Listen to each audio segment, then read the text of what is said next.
Alright everybody, hope you had a great weekend or are having a great weekend depending on when this goes up. I'm recording it on a Sunday afternoon, so likely it'll be up Monday. But at any rate, you are into Season 2, Episode 8 of Will Talks About Games. I'm Will, and I like to talk about video games. I think that's pretty much on the nose, right? To go a little bit deeper, sometimes I'll do news recaps, other times I'll do a little think piece, and this particular time I'm going to be doing a little thought experiment. What if SNK avoided bankruptcy during the late 90s? If you recall, when I first started doing this podcast, I did a what if scenario about the SNES CD and what would happen if data came out. So if you're a first time listener, then welcome, and I hope you do consider adding me to your RSS. And if you're listening to this thing on YouTube, then I hope you consider subscribing and hitting the bell icon. That way you'll be notified as soon as I put out new videos. And if you're listening to the podcast, then do check out my YouTube channel. The link to that is youtube.com/screwfacecapone, and that is, of course, in the description. I like to do reviews, I like to do previews, I like to focus on indie titles, I like to cover retro games, and I also like to do documentaries and tech unboxings. So if you like gaming, definitely subscribe and make sure your notifications are turned on. So before we get into this SNK stuff, the big news obviously from this past weekend is that after nearly 2 years, the Activision-Microsoft merger deal is finally official. So Activision and Blizzard and tons of studios and franchises that are underneath them, of course it also includes King Studios, those are now owned by Microsoft. So there's a ton of new franchises and there's a ton of new IP and there's a ton of development studios that they now have access to. And of course, Call of Duty is still going to be on PlayStation at least for the next decade, and it looks like it's also going to be coming to the Nintendo Switch or whatever its next console ends up being. Now obviously we're not going to see any payoffs immediately.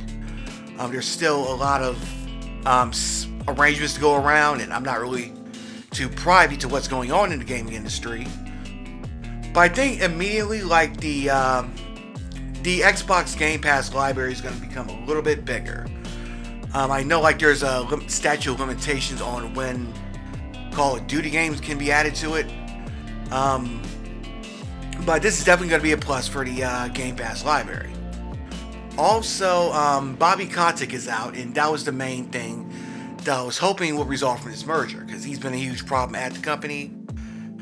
With the whole essay, the whole sexual harassment allegations, and the one girl who had unalived herself. So that's gonna be a good thing to see him going from it, and hopefully they can get in better leadership and better oversight. I'm being hella optimistic. Of course, this is yet another corporate merger, but at the end of the day, there are thousands of things that are even worse than this one coming back. But yeah, there are tons of franchises I'm hoping to see revived. I'm actually working on a YouTube video about that.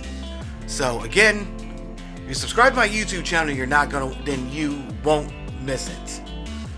And also with all the new development studios, hopefully they won't be forced to work on Call of Duty games anymore. So I guess if you can imagine Toys for Bob doing a new Banjo-Kazooie game, that's pretty much a no-brainer right there. And there's a ton of other stuff that Microsoft has its hands on now. For instance, there's much of the Sierra catalog, stuff like King's Quest, Police Quest, Space Ace, tons of other classic games that they now have access to. So there's potential for untapped, if you're looking for game content for the Xbox, then there's an untapped market potential in there. But again, I'll probably go more in depth about this later on, maybe with another episode of the podcast. But I think for now it's going to be a lot of wait and see, because it's going to be a while before we see the fruits of this new labor. But anyway, enough of that. I want to take a little breath before I hop into the main event. So if you recall, when I first started doing this podcast, one of my first episodes was a what if scenario on what if the Super CD had been made. So I've been wanting to do another what if. So I came across a pretty good one that actually went pretty deep as I was writing the script. So without further ado, we're going to talk about what would have happened if SNK didn't go bankrupt in the late 90s. So first of all, I'm going to start with some background information. For those unfamiliar with SNK, SNK stands for the Shihan Nikaku Company. So this was an arcade developer and gaming manufacturer that was created in the late 70s. And they will produce a number of arcade and NES games before creating what we know as the Neo Geo hardware. Now, the Neo Geo, its unique feature was that the same games that you were playing in the arcade, you were playing on a home console. So these weren't ports, these weren't games that were cut down, these were the actual arcade games. Now, this came at a caveat of making the hardware and the software being very expensive. The console cost $600, while each of the games cost around $200 each. So I'm not going to go to the complete history. I'm not going to go into the complete history of SNK. I actually touched upon some of this during my King of Fighters retrospective videos. Hint, hint. I'm going to put links to them down in the description so you can check them out. I don't go over SNK's complete history, but I do hit on some of the bigger and more relevant bullet points. I think I might actually do a complete history of SNK video one day on YouTube. Who knows? I probably will. But anyway, I'm not going to go over the whole thing on this podcast. Instead, I'm going to skip to the story that we do know. So, due to a lot of bad investments, a waning arcade scene, and an over-reliance on fighting games, along with rampant bootlegging, SNK found itself struggling financially by the late 90s. There were a number of product failures, such as the Neo Geo CD and the Hyper Geo 64 platform. The Neo Geo CD is pretty much what it sounds like. It's a CD platform which still would make CD versions of your arcade games. However, it had a 1X drive which caused load times to be very slow, and by the time it was, and shortly after its release, it was going head to head against the Sony PlayStation and the Sega Saturn, and obviously these were two better systems. The Hyper Geo 64 platform was an attempt to create an arcade board which could run 3D polygons, but there were only like a few games that were produced for it, and none of them were very popular. There was a deal with Capcom that would see the company create a number of crossover fighting games. And while these were successful, most of the profits went to Capcom. SNK was supposed to develop their own game, but this didn't come out until like the middle of the 2000s. Now they did hit on one big, they did hit upon one moderate success, which is the Neo Geo Pocket. At first they released the black and white iteration. This wound up flunking because its biggest competition in this area, Nintendo, had just released the Game Boy Color. So they went back to the drawing board that following spring and released the color version. Now this unit was actually successful. It was being advertised at places such as Walmart and Toys R Us and Electronics Boutique, but unfortunately this would be pulled out of shelves shortly after SNK went out of business or had declared bankruptcy. So, SNK will be acquired by the Japanese pachinko company Aruze, and this was done with the belief that Aruze will produce new video games for SNK's platforms. Unfortunately, it would become clear that Aruze was more interested in simply using SNK's games or SNK's characters for their line of pachinko machines. Now, while there was still game development for the Neo Geo in the arcades, the development would be formed out to third parties such as Noise Factory and Evoga, and it was also becoming clear that Aruze just wasn't focused on the actual gaming side of things. Now eventually SNK's founder, Ikechi Kawasaki, he'll go on to form a new company called Playmore. And they would obtain the rights to pretty much all of SNK's IPs, and the company even continues to this day. They'll even bring back the classic tagline, "The future is now," and a few years ago they even dropped the Playmore label and just became SNK. So it died, it was reborn, and of course later it will be purchased by the Saudi Arabian government, but you probably know about all that if you're a regular listener. And that's not important, and that part is irrelevant. But what if for a minute, consider, what would have happened if SNK didn't go out of business? What if they were not only able to avoid the missteps that caused them to go into financial distress, but they were able to keep up as gaming entered the new millennium? And not only that, what if they were also able to thrive? How would they do it, and how different would the gaming market look if they did? Join me now as we take a trip into the multiverse as we learn, what if SNK never went bankrupt? Alright, now keep in mind that this scenario is based on one part speculation and about one part wish fulfillment. I tried to make things as realistic as possible, but keep in mind that I'm not quite privy to the inner workings of SNK or their financials any more than you are, so some of the logistics may be off. If anything, this is just meant to be a fun thought experiment.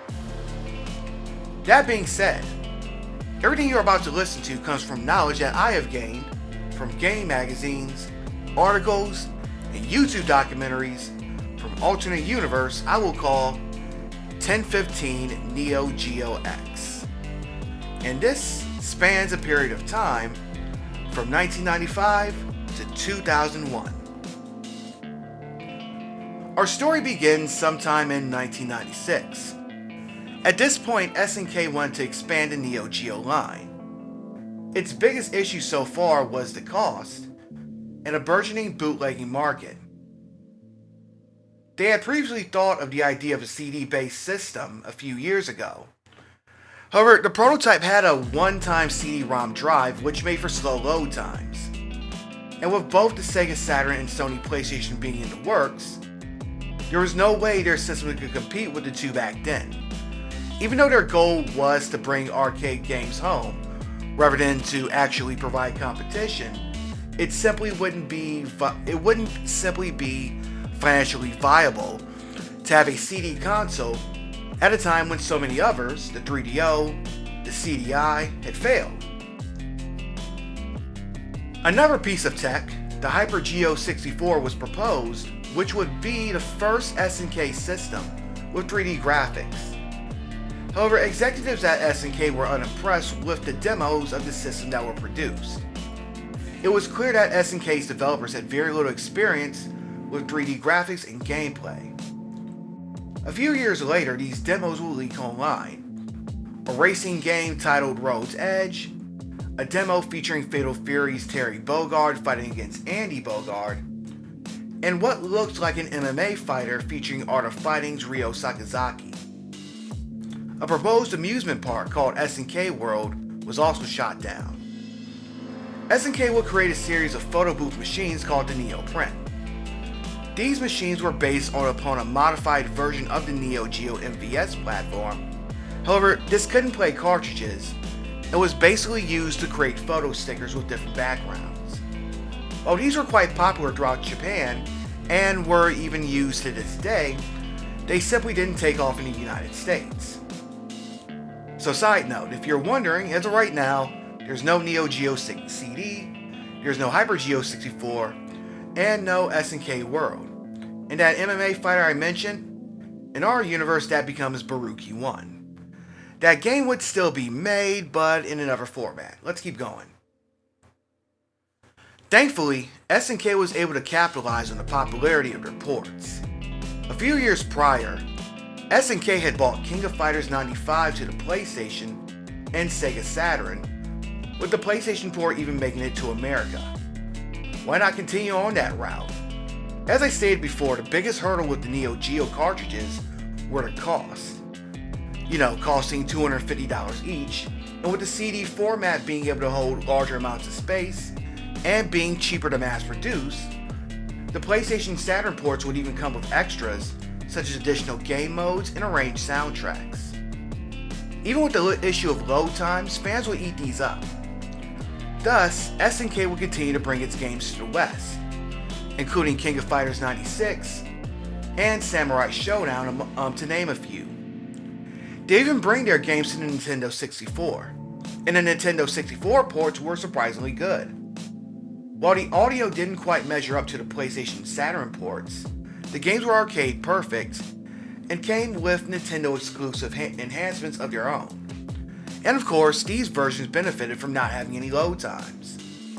As there was a lack of quality fighting games on the Nintendo 64, compared to their competition at least, having SNK games on the system was a welcome sight for fans.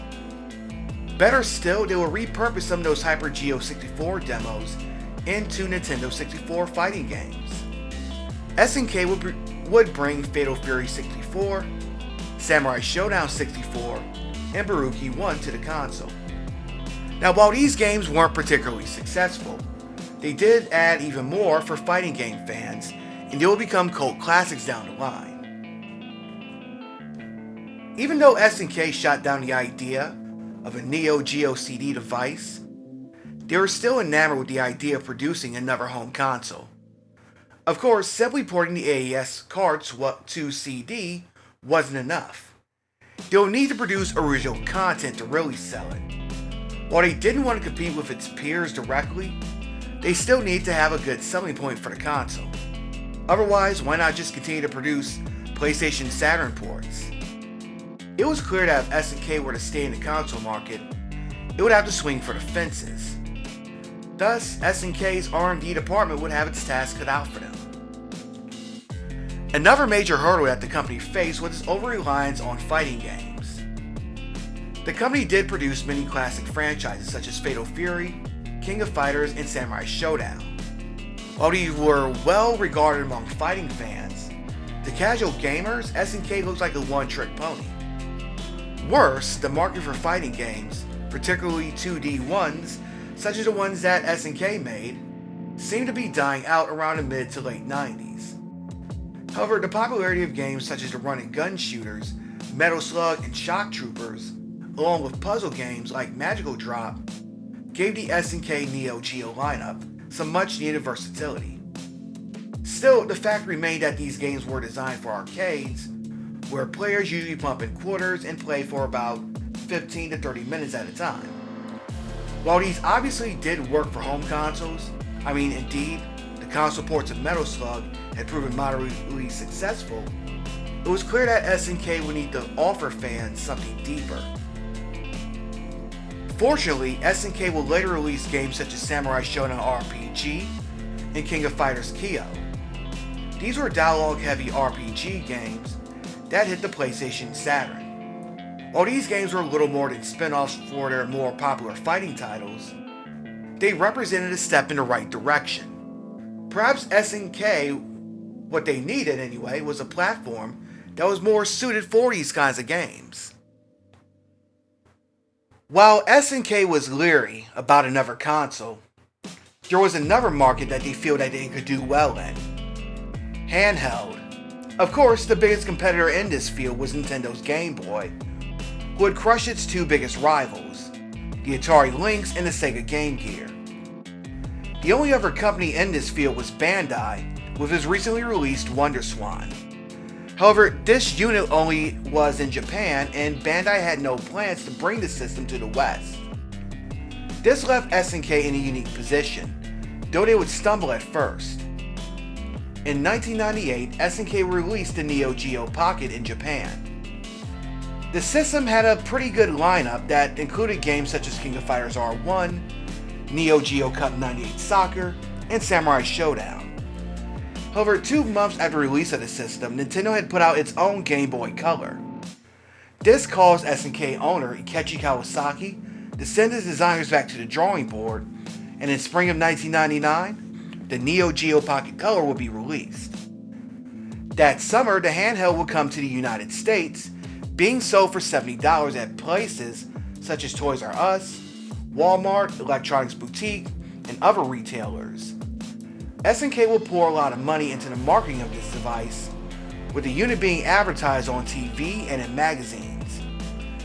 It wasn't uncommon to see the unit being advertised on TV shows such as South Park, Family Guy, and even wrestling programs like WWF Raw and WCW Nitro. Much of the system's early library consisted of spin-offs of their Neo Geo franchises, such as King of Fighters R1 and R2, Metal Slug First Mission, and Samurai Showdown. It would also receive some sizable third-party support, with Sega releasing Sonic the Hedgehog Pocket Adventure and Namco releasing a port of its classic arcade game, Pac-Man. SNK would also produce Match of the Millennium and Card Fighters Clash, which was a pair of crossover games that they produced with Capcom.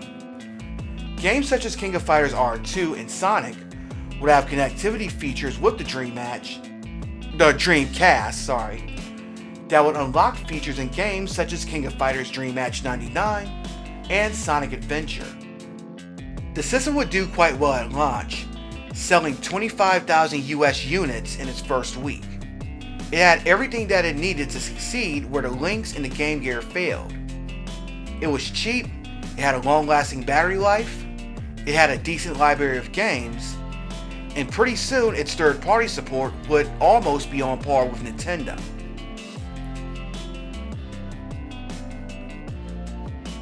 So at this time, I kind of want to put in a little side note related to the administration, because there might be some people out there wondering about this stuff.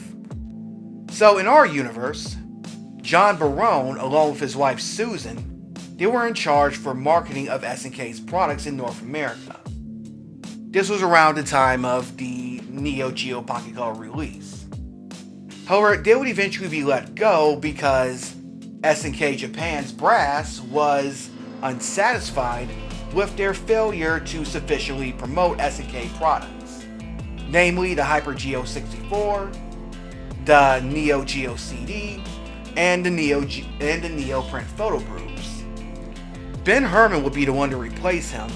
It was under his leadership that SNK's promotion of the Neo Geo Pocket Color would flourish to the way it did in our universe. It was him that was responsible for the unit being advertised on television, and he even came out with a Christmas bundle which would see the game Sonic the Hedgehog packed in with the system for $100 at Christmas time. Of course, as I stated earlier, the Pocket Color failed because SNK had declared bankruptcy, so they called back all unreleased stock. Now, in our alternate universe, the Barones did a much better job of promoting SNK's products, because pretty much the bulk of their releases were the MVS games, along with the PlayStation, Saturn, and the N64 ports, and these proved to be huge successes. So, in this universe, in case anybody was wondering, the Barones still have their job, but they're working with Ben Herman to move the Neo Geo Pocket Color. So, just a little something out there for you guys that are wondering. Now back to our story. Throughout the next few months, the system would see new titles added to its library, including the strategy game False Soleil and The Last Blade, which is a spin-off of the Neo Geo fighter of the same name. The system would even start to attract more third-party support, primarily from companies such as Capcom, Tecmo, and Konami, and they bought with them games and franchises such as Final Fight, Street Fighter, Ninja Gaiden, and even Yu-Gi-Oh! And Contra. While the system would never overtake the Game Boy Color, its success would see it attract names and companies that would not be associated with SNK or the Neo Geo. Names like Activision, THQ, Midway, and Electronic Arts, to name a few. And with these names came some pretty big franchises, including licenses: Mortal Kombat, NFL Blitz, John Madden Football, WWE, X-Men, Spider-Man, and NBA Live would be among the many games that would see spin-offs come to the handheld. And for a while, the Neo Geo Pocket Color was looking to become a serious threat to the Nintendo Game Boy. Or if you know gaming history, then you know Nintendo had something else waiting in the wings. And I'll get to that in a moment. But for now, I kind of want to speak on the home console side of things, namely the MVS. Now at this point in our story, the MVS is continuing quite along nicely. There's no bankruptcy, so you didn't have the licenses farmed out to other developers. While SNK did some work with third parties, such as Noise Factory, there was no need to bring in companies like Evoga or Eolith to work on King of Fighters titles. As such, 2000 and 2001 were very different games than what we got here, and characters such as Angel and Mei Li likely don't exist.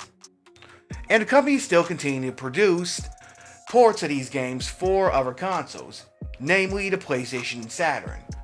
With Nintendo being a competitor in the handheld space, support is likely drying up, but that's another story.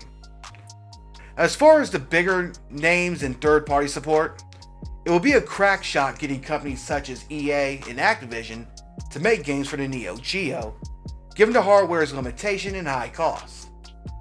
Also, it was obvious that SNK wanted to pull away from the aging hardware. It was clear that the writing was on the wall for the arcade market. However, SNK was unsure if they wanted to completely pull out of the console game altogether, or if they simply just wanted to move away from the aging hardware. Thankfully, it seemed that the R&D department's research was going to bear fruit, and soon they may have a way to capitalize off their new friendships. But that's another story for another time. Anyway, this brings us to the beginning of 2001. So let's take a little snapshot of what the gaming market looks like at the time, shall we?